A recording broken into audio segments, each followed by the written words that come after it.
So about a month ago, I got a call from Cancer Care of Maine, from the hospital. There is I would call her maybe a social worker, maybe a patient advocate. Her name there is Molly. Molly called me. I was taking a nap, and I was not really in the mood to deal with anybody. She wanted my updated insurance card because I had just gotten a new card maybe the month before that, and so she needed the updated information because she was enrolling me in this copay assistance program, and I thought, that it was just I didn't really think it was anything. So long story short, like a week later, I get this letter in the mail saying that I'm eligible. I was approved for a $10,000 grant to help with my medicine, which was a previous chemo drug that I was taking, no longer was on. I had stopped. I was on my break and whatever. Well, no, that's not even the case. The case was that at that point I'd met my deductible, and I had paid a $125 bill that was just medicine, because it's only going to pay, this program only pays for medicine, and those are retroactive 90 days a lot of times, 60 to 90 days, 3 months they'll go back once you're approved. And so I did qualify, but I already paid the bill, so they won't reimburse. So Molly advised me from now on, do not pay for any medicines, especially because a lot of these programs will help you, and they'll go back 90 days, and they may not be open right now for your instance, for your drug, for your diagnosis, but they might be in 3 months, and they'll go back and retroactive. So I wanted to do a Zoom. It's the only platform that I really know how to share my computer screen with you, because that's really where you're going to need to go. Be on the internet and use these links to find where you need to go. A little bit about me and grants. I am on the fire department. I'm a lieutenant on Harrington Fire Department, volunteer, and I do the grants for them. And so I have experience with working with FEMA grants, which we did get. Local grants like Stephen King grant, I have applied and successfully been approved, and we did get funding for. So I do have a little bit of backup history, knowing how grants work and how they can help you. There are big grants and there are small grants when it comes to lots of things. And so even in this instance where we're talking, you're going to have smaller organizations that can help you, and then you're going to have the big guys like the pharmaceutical companies that I just figured out like a month ago through Molly, are willing to help you with your medicines. So let me go right to my screen and walk you through. So where you're going to need to go is needymeds.org. This is like the go-to place. I was told about this website originally in the very beginning, but I was told to go to the diagnosis information page. Search by diagnosis, because this brings you to a different type of grant than the medicine portion of it. So breast cancer. Again, this is not specific to breast cancer. It's just where I'm at and how I can show you how I'm using this tool. So there are 334 diagnosis-based assistance programs for breast cancer.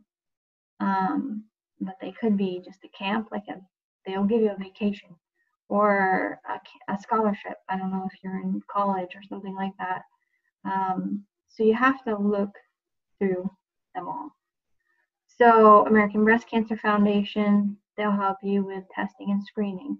So, and these are also area specific. So these are all national, and you'll get to actually where some of them will be by state. So Arizona, obviously they're in alphabetical order, so Maine. So Susan G. Komen, financial assistance, insurance co-pays. A lot of these, this is an example of a small organization that's willing to help. and I don't think this one is currently open. Yeah, so a lot of these are closed. Thank you for your interest. The cycle is closed on September 1st, 2019. We will process all applicants received by the deadline as quickly as possible.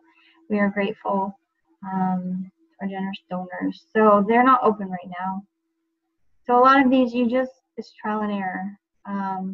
And you've got to revisit, like I said, because some of them are retroactive. But these are your smaller organizations that are helping you, like in our area, the Beth Wright.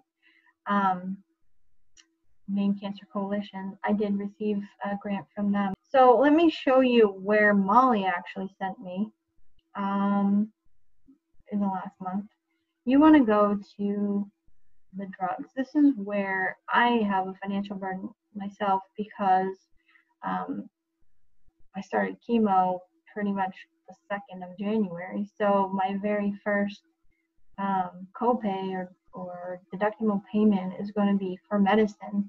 And so these, when you get into the brand name, or you're gearing more towards the drugs, these are the pharmaceutical companies that are going to help you with those drugs that she told me not to pay 60 days or 90 days.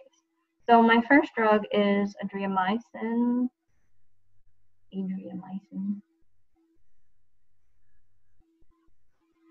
So we go down here, adriamycin. Let's see what they've got going on. The HealthWell Foundation copay program.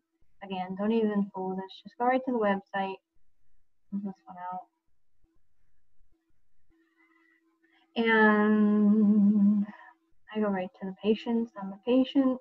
You can tell I've been through this website a few times.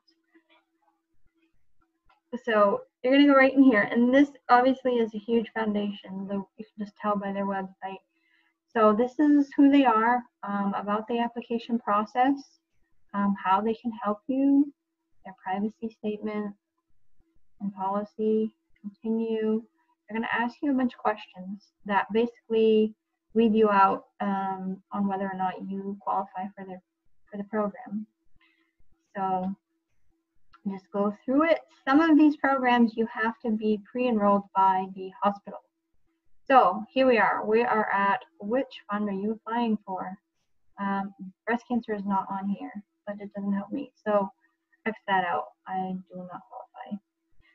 So back here. So you've got one of two programs to select from. The second one is down here. This is Patient Access Network Foundation.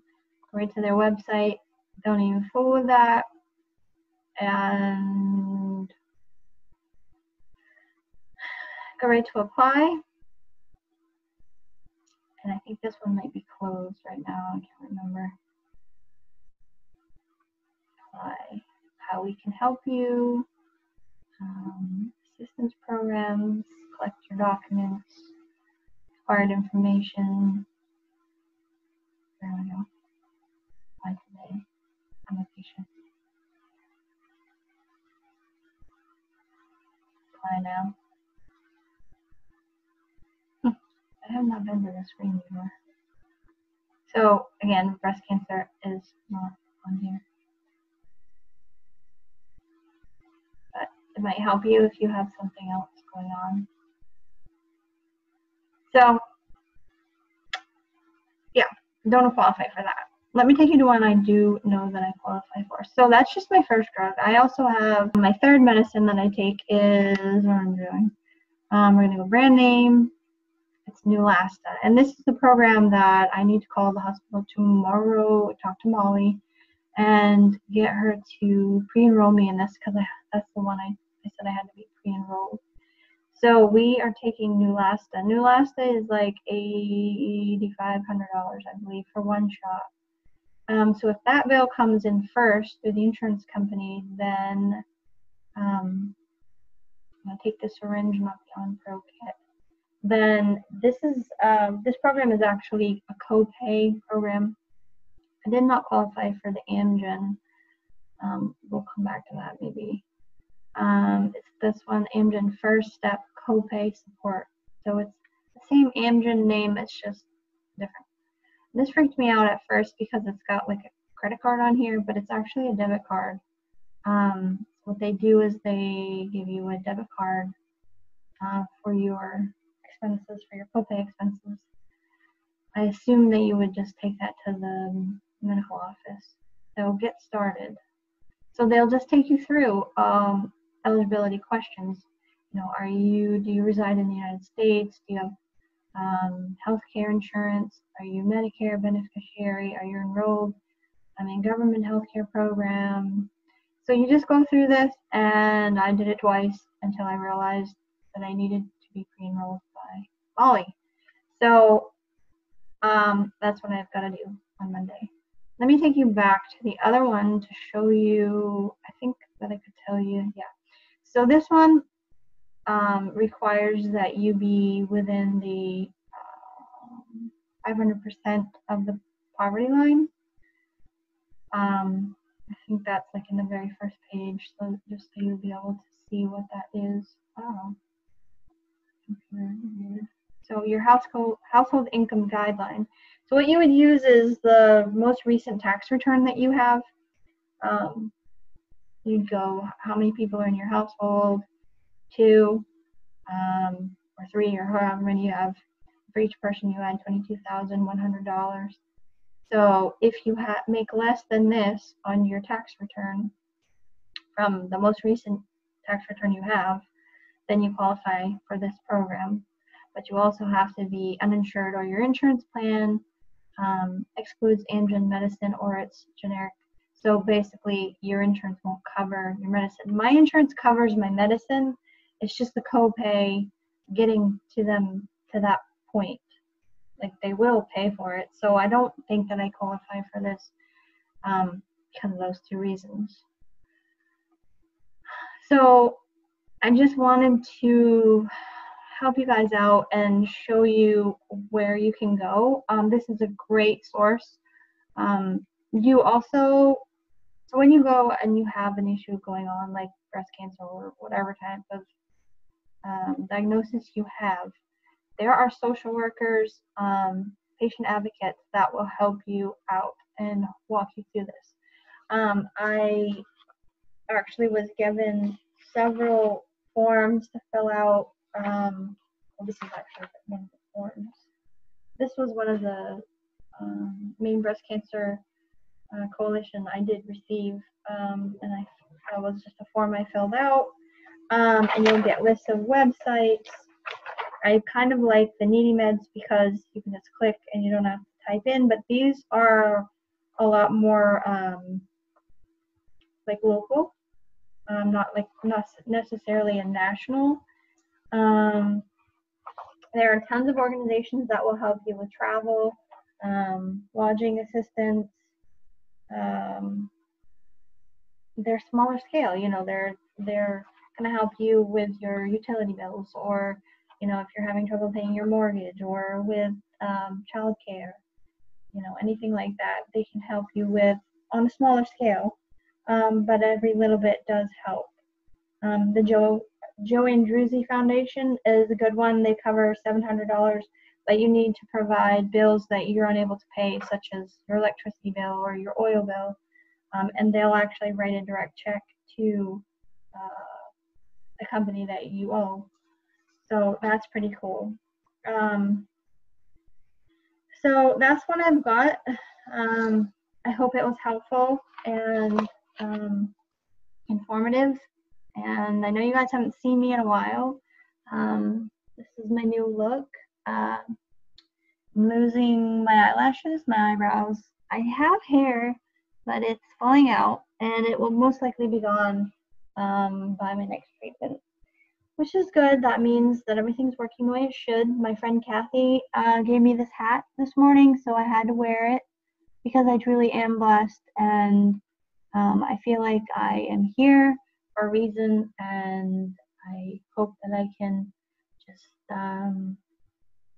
be helpful to people and share my blessing and be a blessing to others.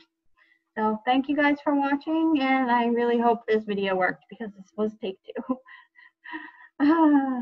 Have a good night.